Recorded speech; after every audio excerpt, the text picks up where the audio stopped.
He changed the locks on a Tuesday. I know because I stood on the front porch of 4712 Belmont Avenue at 2:14 p.m. holding 2 grocery bags and a key that no longer fit the deadbolt.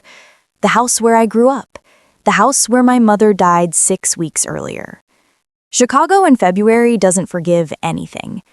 The wind cut through my coat like it had a personal vendetta, and I could see my breath fogging the glass panel beside the door. Inside, the living room was exactly as I'd left it that morning. My coffee mug still on the side table, my laptop charger snaking across the hard wood. I tried the key again. Nothing. That's when I heard his voice through the door. "Sloane, we need to talk." Richard, my stepfather. The man my mother married 4 years ago after my father's death. The man who wore Brooks Brothers suits to backyard barbecues and corrected people's grammar at funerals. I set the groceries down. "Open the door, Richard." "I can't do that." The lock clicked from the inside, not opening, just confirming it was engaged. I pressed my palm against the cold wood. "What are you talking about? I live here." "You lived here," past tense. His voice was calm, rehearsed. "Your mother and I discussed this before she passed. This is my home now. I've been gracious enough to let you stay these past weeks, but it's time you found your own place." I stared at the door, at the brass knocker my mother polished every Sunday, at the address numbers she'd painted herself, 4712, in careful strokes. "You're evicting me. I'm asking you to respect my space. There's a difference." My phone buzzed, a text from an unknown number. "Your belongings are boxed in the garage. Code is 4829. You have until Friday." I looked up at the second-floor window, my bedroom. The curtains were already gone. He'd planned this, down to the boxes, down to the anonymous text so he wouldn't have to face me. I picked up the grocery bags. The milk was already sweating through the paper. I walked down the porch steps, past the garden my mother planted, past the mailbox with Carver Hunt still stenciled on the side. My mother's name. His name. Not mine. I sat in my Honda Civic for 20 minutes, watching the house. He never came to the window, never checked to see if I'd left. He thought I was just the stepdaughter, the inconvenient leftover from my mother's first marriage. He thought I'd cry, call a friend, move into some studio apartment in Pilsen and fade away. He thought I was weak. He thought I didn't know how to read a property deed. The Starlight Motel on Western Avenue costs $89 a night. I know because I stayed there for 3 weeks, paying cash because my credit card was close to maxed out and I didn't want Richard tracking my location through bank statements. The room smelled like bleach and old cigarettes. The radiator clanked every 45 minutes. I kept my suitcase on the chair because I didn't trust the floor, and I showered in flip-flops I bought from the Walgreens across the street. I was 28 years old. I had a master's degree in forensic accounting, and I was living in a motel because my stepfather changed the locks. Every morning I drove to the house at 6:30 a.m. and parked 2 blocks away. I watched him leave for work, 8:15 a.m., like clockwork, in his silver Audi A6. Then I'd sit there, staring at the house, trying to figure out how everything had gone so wrong so fast. Let me rewind. My mother, Caroline Hunt, married Richard Carver in June of 2020. I was 24. She was 56. My father had been dead for 3 years, cancer, and she'd been lonely. Richard was 62, recently divorced, no kids. He worked in wealth management at a firm downtown. He wore cufflinks. He owned a lake house in Wisconsin. He seemed stable, safe. I was skeptical, not because he was bad on paper, but because he had this way of talking to my mother like she was a child who needed his guidance.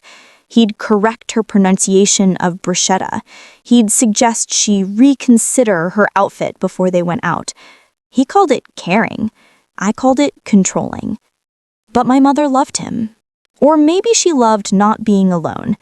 I was finishing grad school, working 60-hour weeks, and she didn't want to be the mom who burdened her daughter with loneliness. So I smiled at the wedding. I toasted their future. I moved back into my childhood bedroom after graduation because rent in Chicago was $2,400 for a one-bedroom, and my mother said, "Why waste money when you have a home here?" Richard tolerated me. That's the best way to describe it. He didn't ask about my day. He didn't offer to help when I carried groceries in. He'd sit at the head of the dinner table, the head, even though my father used to sit there, and he'd talk about interest rates and portfolio diversification while my mother nodded and I pushed food around my plate. Then my mother got sick. Ovarian cancer. Stage 4. Diagnosed in October, dead by January. She fought for 3 months. Richard hired private nurses. He upgraded her hospice care. He held her hand during chemo. I'll give him that. He didn't abandon her. But he also made her change her will. I didn't know that until after the funeral. I met with my mother's estate lawyer, Morris Klein, on a Friday afternoon. His office was in a converted brownstone in Lincoln Park, the kind of place where the receptionist offers you sparkling water and the furniture costs more than my car. Morris was 70, bald and built like a retired boxer. He'd handled my mother's estate since my father died. He didn't smile when I walked in. "Sloane, sit." I sat. He opened a folder. Inside was a copy of my mother's will, dated November 18th, 6 weeks before she died. I'd never seen it. "Your mother updated her will shortly after her diagnosis. She left the house to Richard." I stared at the page. The house, the only thing I had left of her. Gone. She left me nothing? She left you her jewelry and a savings account with approximately $14,000. The house, the investment accounts, and the lake property all go to Richard. I felt the air leave the room. She wouldn't do that. Morris leaned back. She was very clear. She said Richard had taken care of her and she wanted him to be secure. She was medicated. She was dying. He convinced her. I can't speak to influence, but the will is legal. Richard inherits the house. I stood up. My hands were shaking. "Did you tell her what this would do? Did you tell her I'd be homeless?" Morris looked at me for a long time. Then he closed the folder. "Sloane, sit back down." I sat. He pulled out a second document, older, yellowed at the edges. "This," he said, "is the original deed to 4712 Belmont Avenue. Your parents purchased the home in 1998. Your father's name is on it, so is your mother's. Joint tenancy with right of survivorship." I frowned. "I don't understand." "When your father died, your mother inherited the house outright. That's standard. But here's the interesting part." He tapped the deed. "In 2019, 1 year before she married Richard, your mother amended the deed. She added you as a co-owner. Also, joint tenancy with right of survivorship." My heart stopped. "What does that mean?" Morris smiled. It was the first time I'd seen him smile. "It means that when your mother died, you automatically inherited her share of the house. Richard's name was never on the deed. Your mother's will can't override a survivorship clause. The house isn't part of her estate. It passed directly to you." I stared at him. "I own the house? You own the house." I started laughing, not because it was funny, because Richard had changed the locks. He'd boxed my things. He'd called me a guest in my own home. And he didn't know. Morris handed me a certified copy of the deed. "I suggest you don't tell him yet." "Why not?" "Because the mortgage isn't paid off. There's still $68,000 owed. If you claim the house now, you'll be responsible for that debt.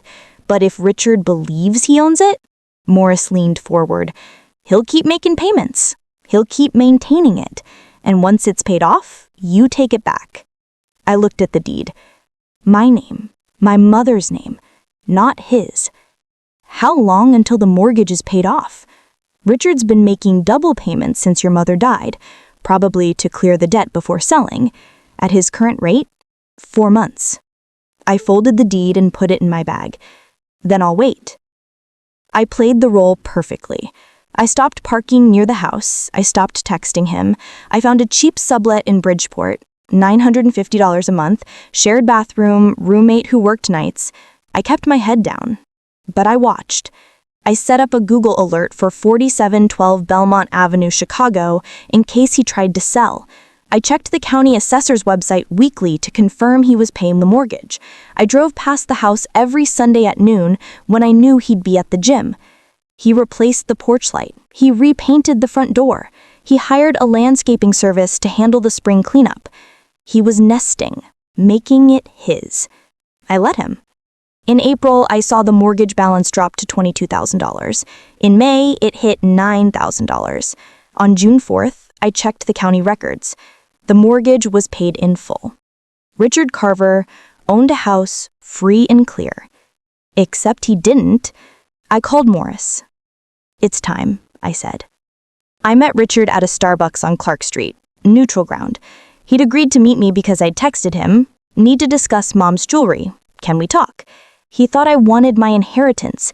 He thought I was finally ready to move on. He was wearing a navy blazer and khakis. He ordered a black coffee and sat across from me, checking his watch. "I have a meeting at 3, he said.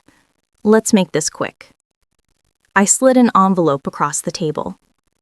"What's this?" he asked. "Open it." He did. Inside was a certified copy of the property deed for 4712 Belmont Avenue. His name wasn't on it. Mine was. I watched the color drain from his face. "I don't understand," he said. "My mother added me to the deed in 2019. Joint tenancy with right of survivorship. When she died, I inherited the house automatically. Your name was never on it. You've been living in my house." He stared at the paper. His hand started shaking. "That's not possible. She left it to me in her will." "A will can't override a deed. You'd know that if you'd read the paperwork before you changed the locks." His jaw tightened. "Morris would have told me." "Morris works for the estate, not for you." Richard stood up. His chair scraped loud against the tile. People looked over. "You can't do this." "I already did." I pulled out a second envelope. "This is a formal notice of eviction. You have 30 days to vacate. If you refuse, I'll file with the court. You'll lose." He grabbed the edge of the table. "I paid off the mortgage. I put $68,000 into that house." "You paid off my mortgage. Thank you for that, by the way. Saved me a lot of trouble." His face twisted. "My mother wanted me to have that house. She told me." "She told you what you wanted to hear, but she made sure I was protected. She knew you'd try to push me out, so she put my name on the deed a year before she even met you." That stopped him. He sat back down. His coffee sat untouched, going cold. "What do you want?" he asked quietly. "I want you out of my house." "I'll fight this." "Go ahead. Bring a lawyer. Bring 10. The deed is public record. You'll lose, and you'll pay their fees on top of mine." He looked at me like he was seeing me for the first time. "You planned this." "No, you planned this. You just didn't read the fine print." I stood up. I left both envelopes on the table. "You have until July 10th. Leave the keys on the kitchen counter." Richard moved out on July 8th. He didn't say goodbye. He didn't apologize. He just loaded his Audi and drove north, probably to the lake house in Wisconsin. I changed the locks the same day. I stood in the living room, my living room, and it was exactly as I remembered it. The hardwood floors my father installed, the built-in bookshelves my mother filled with novels she never finished, the window seat where I used to sit and watch the snow fall on Belmont Avenue. It smelled like her, like lavender and old books. I kept the house. I didn't sell it for some corporate condo downtown. I didn't rent it out. I live here. I wake up in my childhood bedroom. I drink coffee in the kitchen where my mother taught me to bake. And every time I lock the front door, I think about Richard standing on the porch holding a key that doesn't work anymore. He thought I was just a stepdaughter. He thought I'd disappear quietly. He thought my mother loved him more. Maybe she did, but she loved me smarter. The house on Belmont Avenue is mine, not because I fought for it, because my mother made sure I wouldn't have to. Richard paid off a mortgage on a house he never owned. He upgraded the porch light. He painted the door. He renovated my inheritance. And now he's gone. And I'm still here, standing in the home my parents built. He thought he won. He was wrong.